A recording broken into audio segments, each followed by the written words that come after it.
back again for another video that I'm going to put into the creative writing series. What I have here is book 6 of the Wheel of Time series. This one's called Lord of Chaos. I've read books 1 through 5 of the Wheel of Time by Robert Jordan, and have just now started on book 6. I just got done with the epic prologue, the 72-page prologue, which kind of caught me off guard a little bit, kind of knocked the wind out of me because it was so long. I think I heard Brandon Sanderson talk about this book series as having over 50 or around 50 viewpoint characters with over 2,000 characters mentioned by name. So that sort of thing for a lot of people might be hard to keep focus on. You might get disoriented. Luckily, Robert Jordan was a master of the third-person limited point of view from which he used to tell his story. And this kind of gets to an idea that Brandon Sanderson talks about on one of his videos that he does at Brigham Young University. This one's on story structure, parentheses the box. I've referenced this video of his and another video of mine in this series.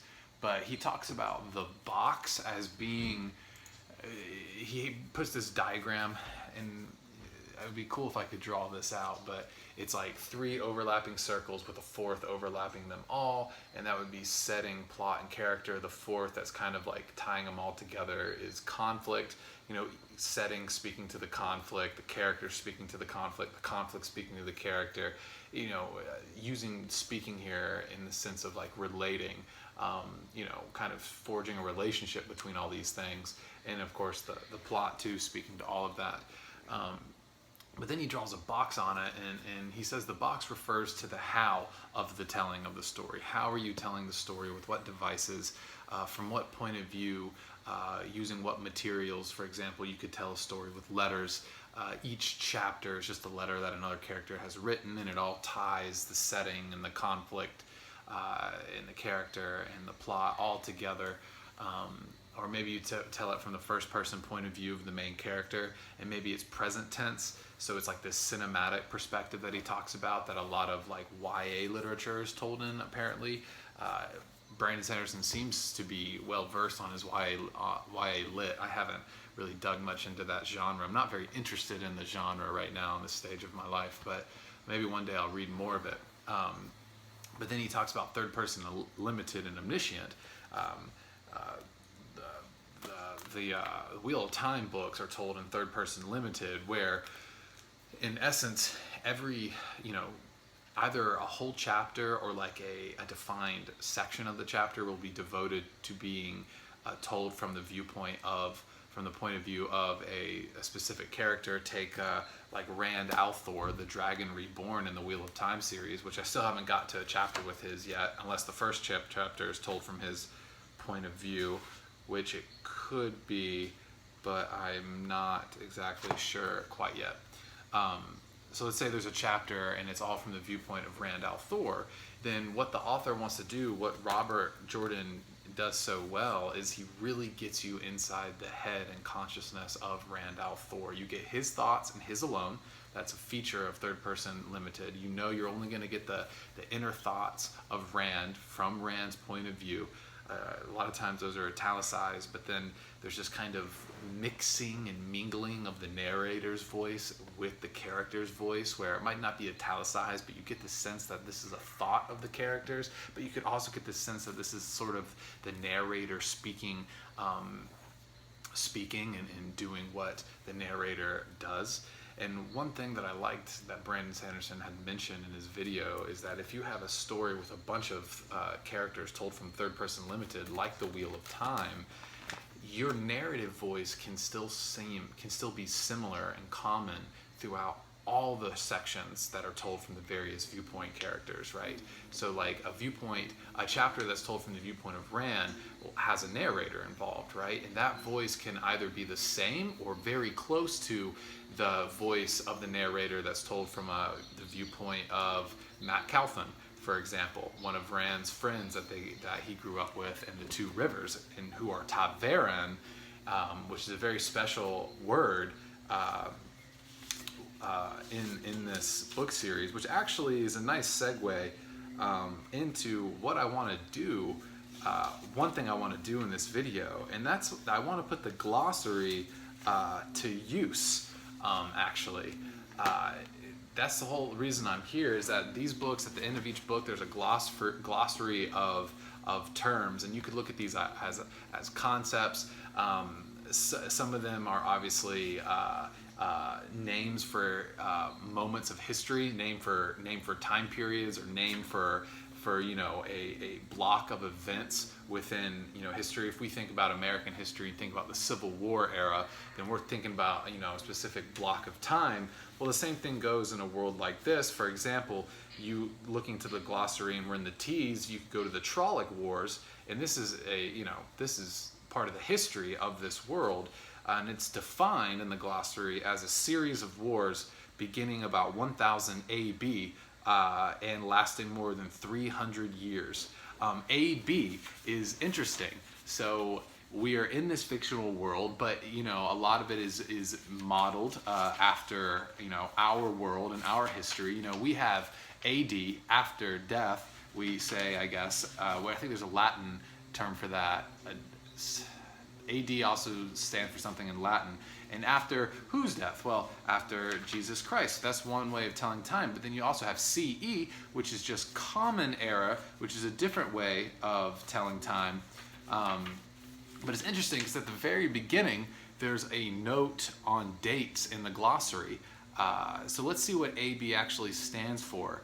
And listen to what it says. It says the Toman calendar, devised by Toma dur Amid. Okay, so that's a character in this fictional universe who devised the calendar, was adopted approximately 2 centuries after the death of the last male Aes Sedai. And we can get to the Aes Sedai a little bit later.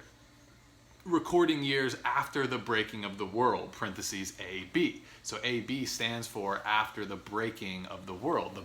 The breaking of the world is another one of these terms, like the Trollic Wars, that refers to a moment in the history of this entire world, which I'd actually like to know what this entire world is actually called, because I can't quite remember what this entire world is called. It would be nice to, let's see, the Wheel of Time.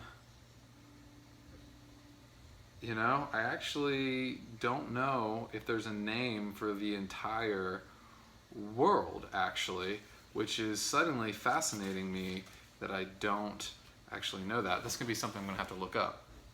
But so anyway, going back to the Trollic Wars, a series of wars beginning about 1000 AB, so 1,000 years after the breaking of the world, and lasting more than 300 years, during which Trollic armies ravaged the world under the command of Midrael, which I'm probably pronouncing that wrong according to the pronunciations that they give you, the kind of phonetics that they give you in the glossary itself for terms that are hard to pronounce. Command of Midrael and Dreadlords. Eventually the Trollics were driven back into the Great Blight, but some nations ceased to exist, and others that survived were almost depopulated. All records of the time are fragmentary. So here we go, jumping into the glossary of book 6 of the Wheel of Time, Lord of Chaos. We have the Trollic Wars, which, thinking back onto what I've read in the book series so far, the Trollic Wars have been referred to quite a lot.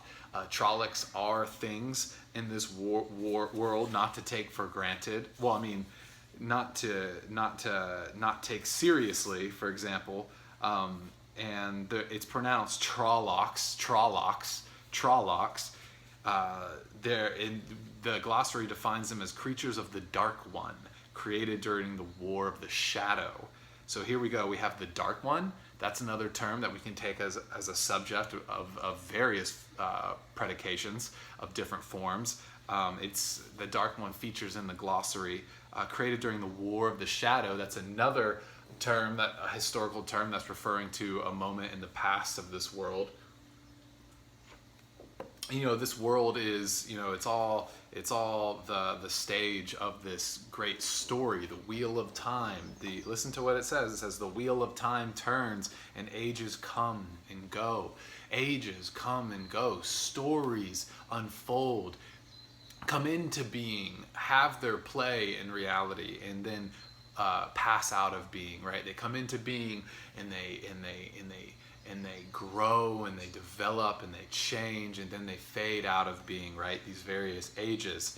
What was, what will be, and what is. So all, that tripartite view of time may yet fall under the shadow. The shadow is obviously, it's going to carry the connotation, if we're well versed in this literature, of Dark One, of the War of the Shadow, of the breaking of the world, of madness, of the one power, of Satan. These are other words that we can actually get to, right? So to continue, and to finish that off, and it says, "Let the dragon ride again on the winds of time." The winds of time.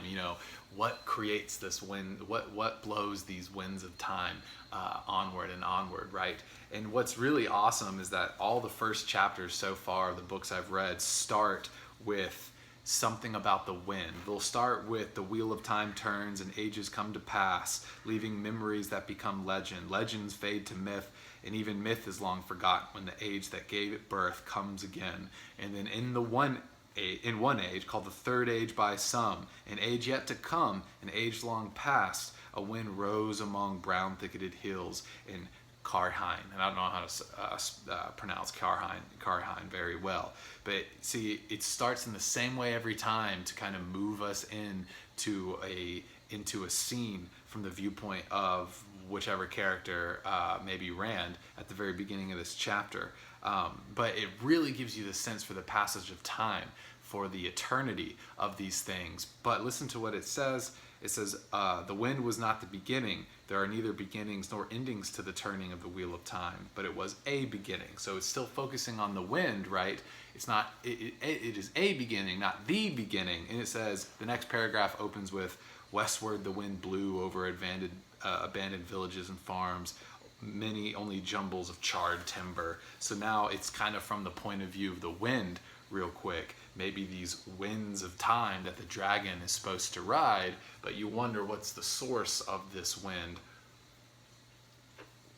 Where does this wind actually come from? Speaking about it not as literal wind, right? I don't know what we would think about it figuratively speaking. But so going back to Trollics, right? They're huge of stature. They are a twisted blend of animal and human stock. At the very beginning of the first book, or very close to in the beginning of the first book, there's a confrontation that Rand and his father, Tam, who turns out not to be his real dad, Trollics raid their home, and it's this terrible realization on Rand's part that Trollocs are very real, very frightening and terrifying, but they're also stupid. So their weakness is their intelligence and their minds. And Trollocs Trollocs are kind of all over the story, all over the various books at different parts in the story. Trollocs appear there in the last book.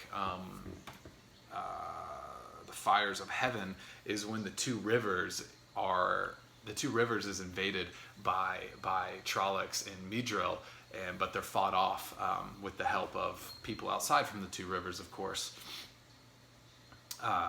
But it says, deceitful in the extreme, they cannot be trusted vicious by nature, they kill for the pleasure of killing.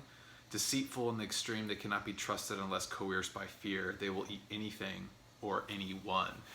Kind of a frightful description there. So I use this glossary as a way to kind of just, in an experiment to see if thinking more explicitly and providing context for these terms that are defined and explained in the back in the glossary, if doing this will kind of enhance my reading experience, or enhance anyone's reading experience, knowing that these are constants and really important concepts and ideas and realities of the story world to know, to fully enjoy the story to its fullest potential.